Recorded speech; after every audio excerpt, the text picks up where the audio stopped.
తల్లి జీవితం అంటే అదృష్టహీనమంటారు మగోని పుట్టుక జగ పుట్టుకంటారు మగోని దేవున్నది పుట్ట కోసి పెట్టుకొని ఏడెళ్ళ దాకా తిరిగి రాని వచ్చినాడు ప్రతి ఒక్కడు వానికే నమస్తే అంటాడు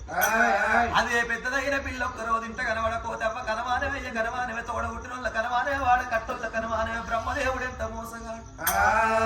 ఆడతల్లికి 3 సార్ల సావు రాత్తే మగోనికి ఒక్కసారి సావు రాసిండు ఆడతల్లికి 3 సార్ల సావు ఎప్పుడంటే లగ్గమాయి ఏనాడు ఒక్క పుట్టి పెరిగి పెద్దగా అత్తగారింటి కాడ మొదటి కానుకకు ఆ తల్లి బాధపడుతుండగా రసవేదనగా తెలిసిన పెద్ద మనసులు అరగంచుకుని వాడంటారు అయ్యో పిల్లది తొలసూరు కానపాయ పిల్ల గండమో తల్లి గండమో ఆ గండములకు వెళ్ళి బయటపడ్డప్పుడు ఆడతల్లి మొదటి సావు రెండోగా సావంటే రాత మంచిగా రాయక ఆ భగవంతుడు భర్తని గిట్ల కొంటపోయి భార్యని గిట్ల భూమి మీద ఉంచిందనుకో ఈ లోకమేమో చేస్తారు తెల దిగిర కట్టువాలి తెల రైక తొడుగువాలి చేతి 7 గాజులు సెరలల్లో పోసి బండెడు కుంకోలు తీసిన్నాడు మూల గుసుండ పెట్టి ముండా